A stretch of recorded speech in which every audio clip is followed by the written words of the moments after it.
¿Qué tal? ¿Cómo les va? Bienvenidos a Inventario, la agenda cultural de los universitarios, y como cada semana nos da muchísimo gusto saludarlos. Mi nombre es Rosa Brizuela. Y Hernán Bravo Varela. Acompáñenos durante los próximos 30 minutos con lo más relevante de esta semana. Dio inicio la Cátedra Nelson Mandela de Derechos Humanos en Cine y Literatura. En el Colegio Nacional, especialistas reflexionaron sobre la labor de la historiadora de arte Beatriz de la Fuente.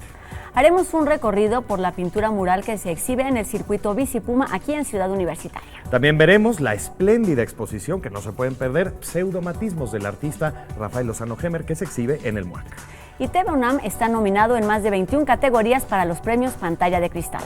En la antigua Escuela de Medicina se presentó la edición de las obras completas del médico Francisco Hernández. Tendremos además un reportaje especial de la mega ofrenda con que se celebró el Día de Muertos aquí en la UNAM. Y en el estudio nos acompañará el historiador y periodista Froilán Enciso para hablar sobre la legalización de la marihuana. Y vamos a comenzar con la información. La lucha por la igualdad de derechos en un mundo donde se criminaliza a los seres humanos por el simple hecho de tener otro color de piel es lo que volvió a Madiba, como se le llamaba afectuosamente a Nelson Mandela, una figura clave en el siglo XX dentro y fuera de Sudáfrica. Por esta precisa razón, la UNAM instauró la Cátedra Nelson Mandela de Derechos Humanos en Cine y Literatura, que busca mostrar las distintas facetas del primer presidente negro de Sudáfrica. Bueno, la cátedra nace de la idea del año pasado. Vino la hija de Nelson Mandela, su primera hija, Senani Mandela, vino a inaugurar el Festival de Derechos Humanos, y la reacción y la relación con los jóvenes fue muy sorprendente. Se le acercaron muchísimos jóvenes, y ese impacto, esa relación con ella nos dio a entender en una plática que tal vez lo que habría que hacer es un evento anual que pudiese acercar a la figura de Mandela a los jóvenes, ¿no? A los estudiantes. Con esta premisa inició la Cátedra Nelson Mandela, donde especialistas de Sudáfrica, Argentina y México darán a conocer el pensamiento humanístico de este carismático líder.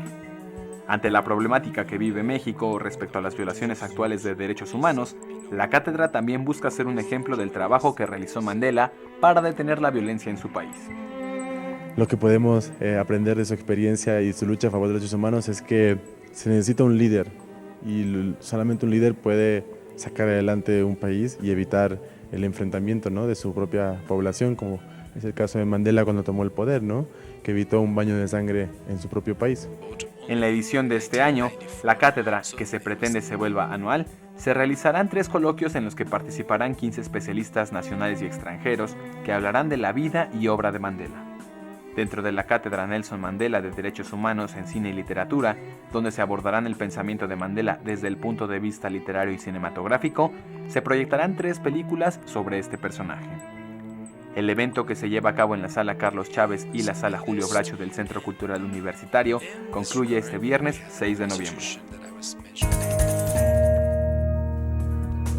Atención todos aquellos aficionados del fútbol americano, porque tenemos 6 boletos para el partido de Pumas contra Lobos, que se llevará a cabo este sábado 7 de noviembre a las 12 del día en el Estadio Olímpico Universitario. Los interesados lo único que tienen que hacer es comunicarse en este momento al 56 22 93 21. Recuerden que estamos completamente en vivo, jueves 2:30 de la tarde. Así es, Rosa, que le apuren los aficionados. Bueno, restaurar y difundir la pintura mural prehispánica en México fue el principal interés de la doctora e historiadora de arte Beatriz de la Fuente, a quien se rindió un merecido homenaje en el Colegio Nacional.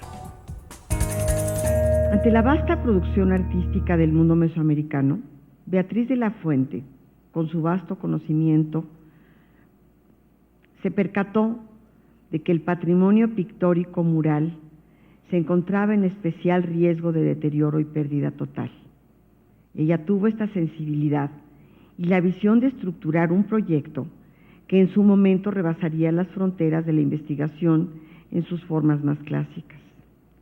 La pintura mural prehispánica en México es el nombre del proyecto que la doctora Beatriz de la Fuente inició en 1990, con el objetivo de estudiar y registrar el patrimonio mural prehispánico de nuestro país.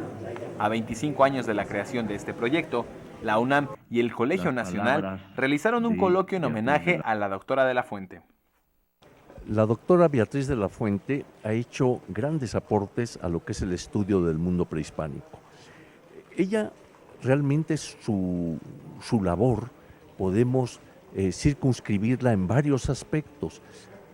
Uno de ellos es propiamente como historiadora del arte, o sea, los estudios que ella realizó, los análisis de estilos, de la escultura, de la pintura mural, de la cerámica inclusive. Fue un modelo para las mujeres, porque ella fue capaz de hacer, concebir y llevar a cabo un proyecto diferente, un proyecto en el que integró la multidisciplina siendo mujer.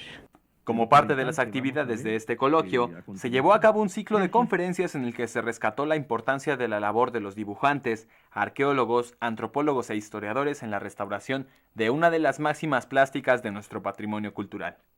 La UNAM también realiza diversas actividades para conmemorar los 25 años de trabajo ininterrumpido de la pintura mural prehispánica en México. Tenemos una exposición en las rejas del Instituto de Física, ahí junto al sendero del Bicipuma, que también es un testimonial, y vamos a inaugurar en Tlatelolco una exposición de dibujos del proyecto. Todo esto son algunos ejemplos de lo que significó en su momento, hace 25 años, la visionaria labor de una universitaria extraordinaria, maravillosa, verdaderamente genial, que fue doña Beatriz de la Fuente. Para compartir y dar a conocer el trabajo realizado a lo largo de 25 años en el proyecto Pintura Mural Prehispánica en México, el Instituto de Investigaciones Estéticas organizó una exposición con 65 imágenes que dan cuenta de la labor que iniciara la doctora Beatriz de la Fuente. Esta muestra de la que habla se instaló en el circuito Bicipuma de Ciudad Universitaria. Esta exposición es como el primer evento que realizamos para celebrar los 25 años del proyecto, que se celebra en este 2015.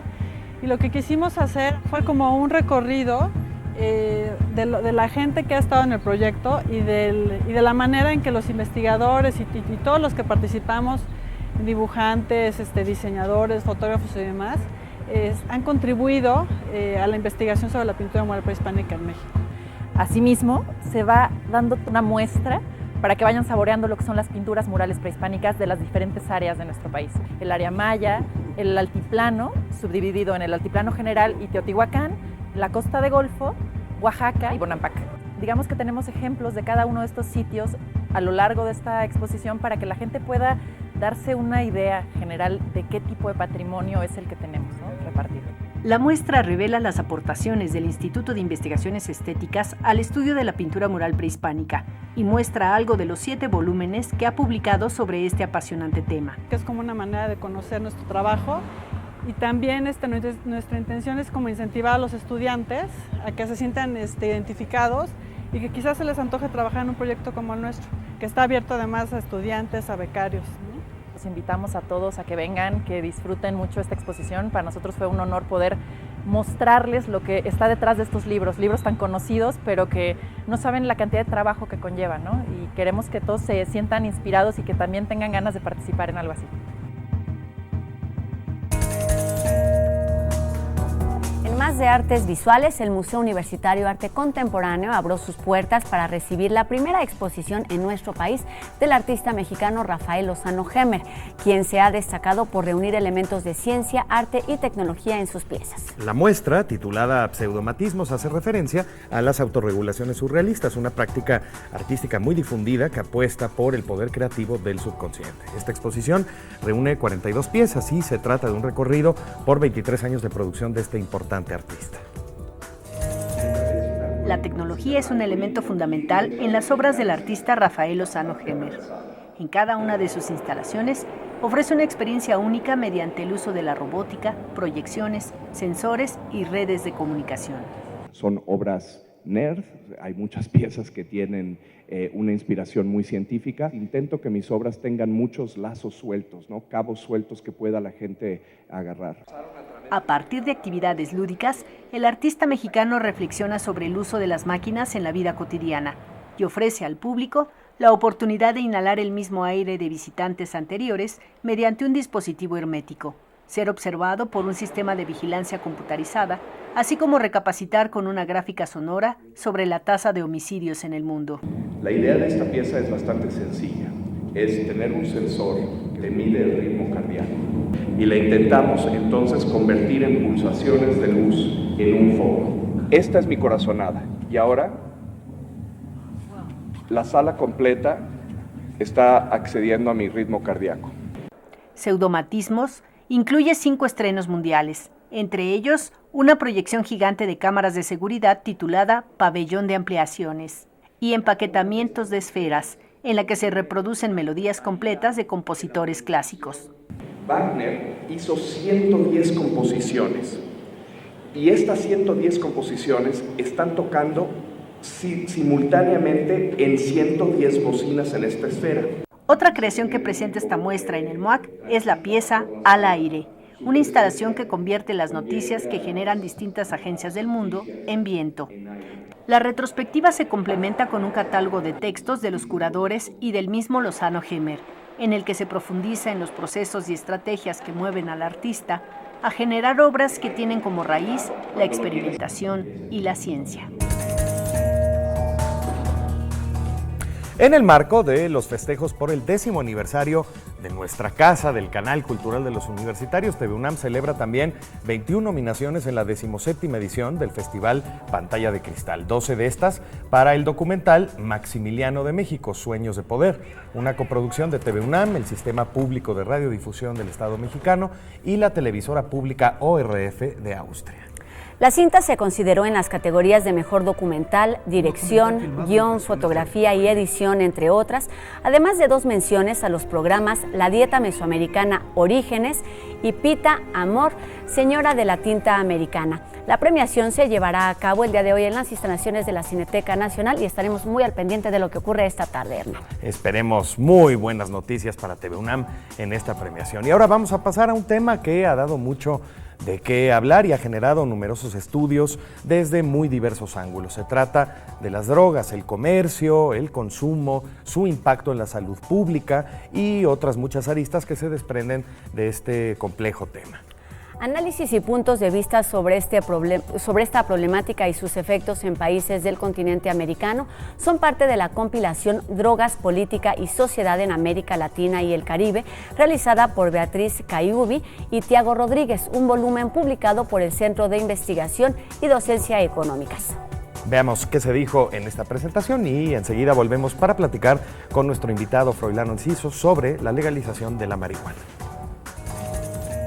Distintos análisis y puntos de vista sobre la problemática de las drogas y sus efectos en países del continente americano son parte de la compilación Drogas, Política y Sociedad en América Latina y el Caribe, realizada por Beatriz Cayubi y Tiago Rodríguez, editado por el Centro de Investigación y Docencia Económicas.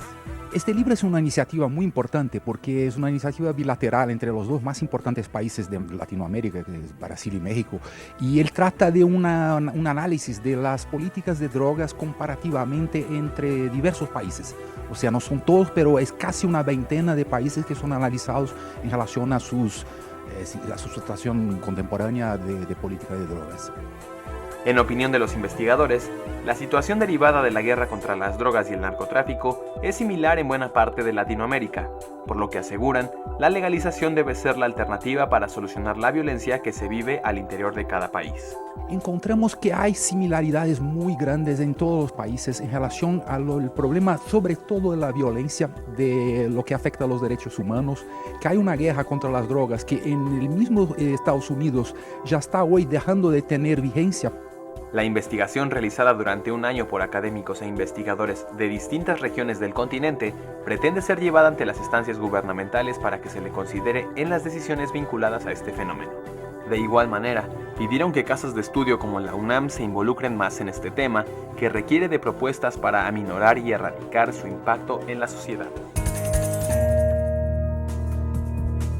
Froilán Enciso, nuestro invitado en Inventario, es un periodista e historiador sinaloense. Acaba de publicar Nuestra Historia Narcótica, Pasajes para legalizar las drogas en México. Es una de las autoridades más jóvenes y competentes en este complejo tema y está con nosotros en Inventario para conversar.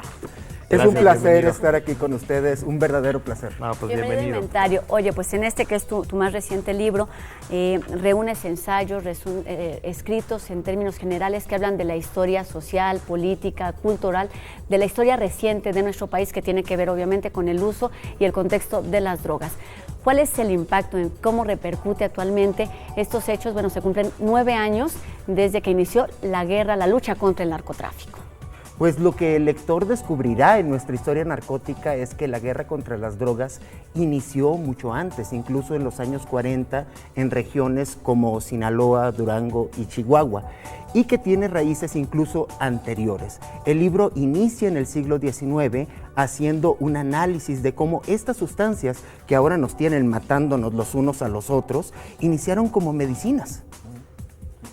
Oye, Froilán, en tu artículo muy reciente, publicado ayer en El País y que ha generado una verdadera ola de retweets y reposteos en todas las redes sociales, hablas, entre otras cosas, de un asunto tremendamente polémico, pero no por ello menos justo, la restitución o el resarcimiento de los daños a las víctimas, incontables ya, de esta guerra contra el narcotráfico, que como decía Rosa ya cumplió 9 años.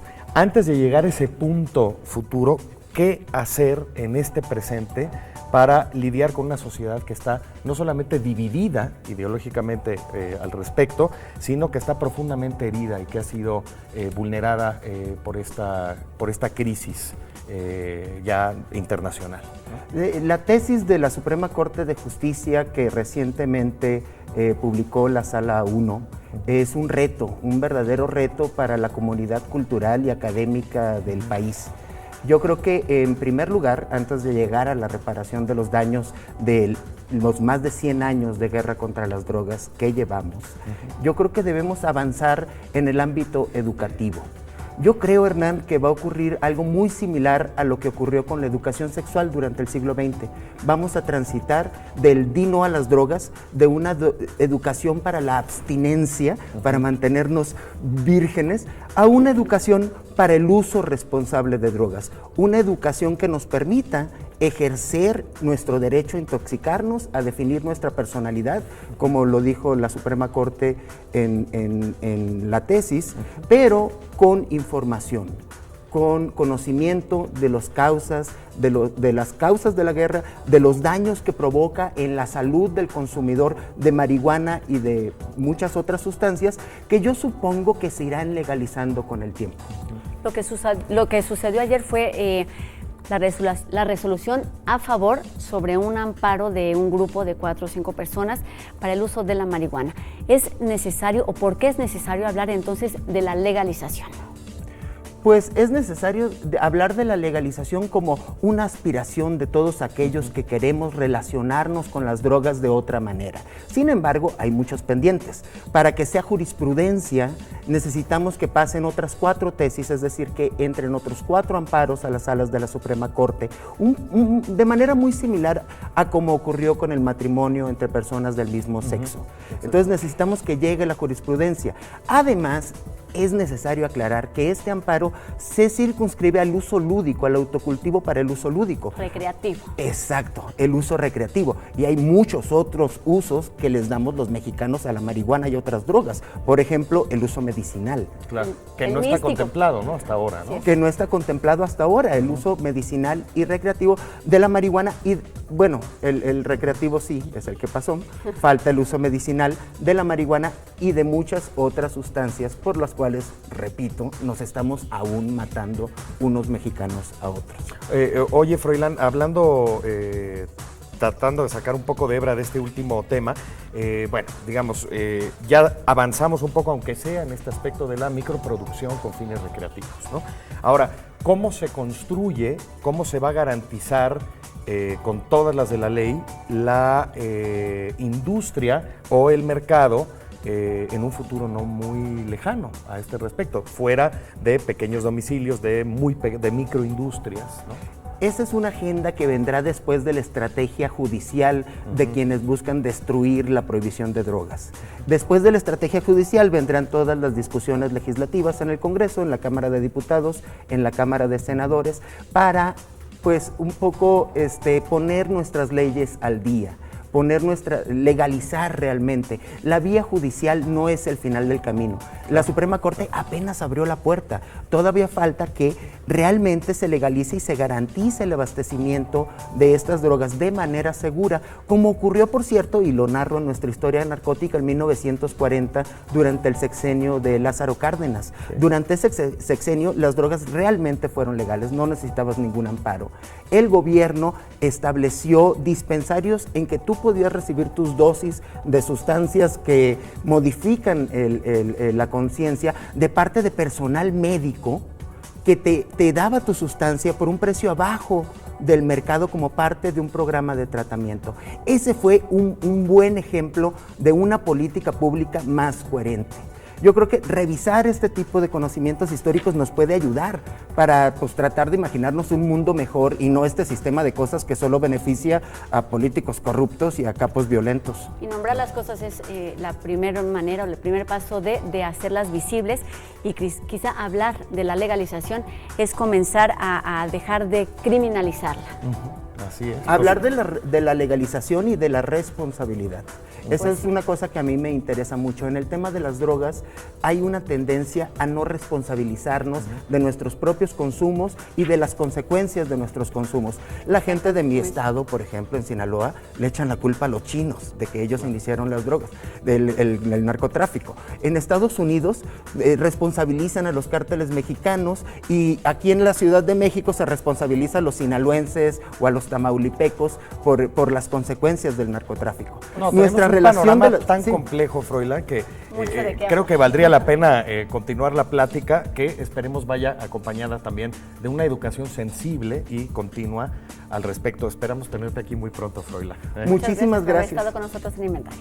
Gracias. Y tenemos más información, Hernán. En la antigua Escuela de Medicina se presentaron las obras completas de Francisco Hernández. Se trata de un trabajo de investigación multidisciplinario que reunió a especialistas en medicina, biología, etnología, antropología y otras disciplinas. El resultado son 7 volúmenes que contienen los escritos y conocimientos del que fuera el protomédico del rey Felipe II, Felipe el Hermoso, asignado para compilar la historia natural y de salud en la Nueva España. Francisco Hernández, conocido entre los indígenas de la Nueva España como el Preguntador, permaneció en México de 1571 a 1578.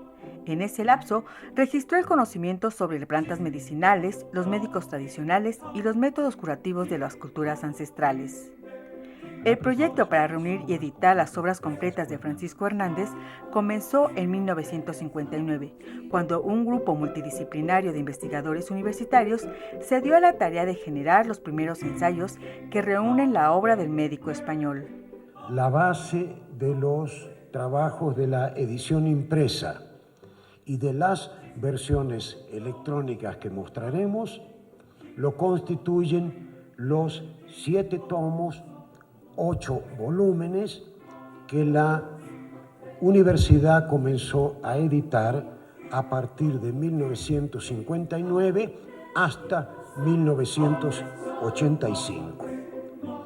Qué bueno que tengamos la posibilidad de encontrar dentro de nuestros tesoros bibliográficos las obras de Francisco Hernández. Qué bueno también que tengamos una institución como la Universidad Nacional Autónoma de México, que hace casi 60 años tomó la determinación de emprender una obra de rescate que francamente fue extraordinaria. Entonces, un proyecto universitario de estas categorías, sobre todo por la calidad de los primeros que participaron en él y por la duración, nos permite afirmar lo que es nuestra universidad. El Programa Universitario de Estudios de la Diversidad Cultural y la Interculturalidad de la UNAM fue el encargado de editar y digitalizar las obras completas de Francisco Hernández, que ya se pueden consultar en línea. Recuerden que tenemos 6 boletos para el partido de fútbol americano Pumas contra Lobos, que se llevará a cabo este sábado 7 de noviembre a las 12 del día en el Estadio Olímpico Universitario. Los interesados, comuníquense en este momento al 5622-9321. La tradicional mega ofrenda de muertos que cada año se lleva a cabo en Ciudad Universitaria se instaló esta vez en uno de sus edificios más emblemáticos. Precisamente se trata nada más y nada menos que del Estadio Olímpico Universitario, que forma parte del circuito declarado Patrimonio Cultural de la Humanidad por la UNESCO. Vamos a ver cómo se celebró ahí una de nuestras tradiciones más importantes de nuestro país.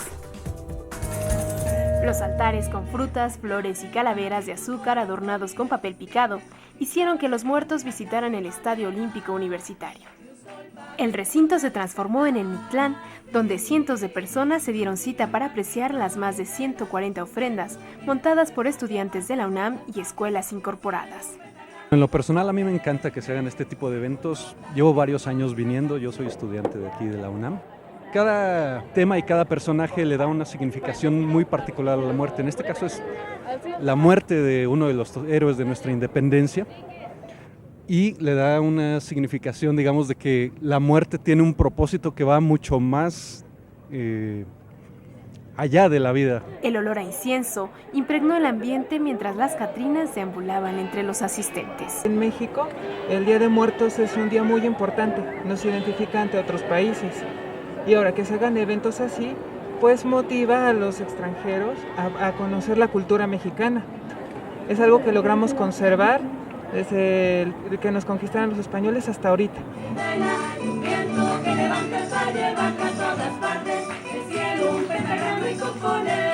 Durante esta celebración de muertos se llevaron a cabo alrededor de 250 actividades y por primera vez el Estadio Olímpico Universitario fue sede de esta singular festividad. Y como dijo Beckett en Esperando Godot, vámonos. Pero nosotros sí nos vamos y los vemos aquí la próxima semana en Inventario. Adiós.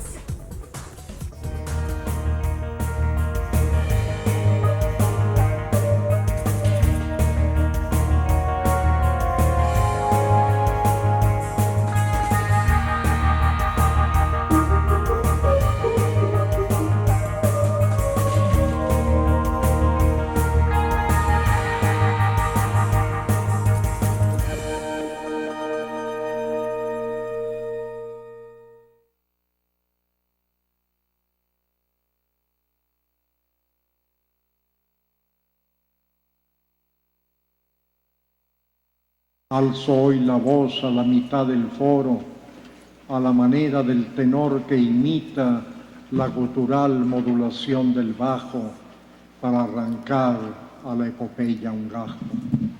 Yo agregué, musitando diré con una épica sordina, la patria es impecable y diamantina, y luego hicimos dueto, lo que suele suceder en estos casos, y de pronto encontramos que había un terreno extraordinario de unión, que era el amor por la poesía.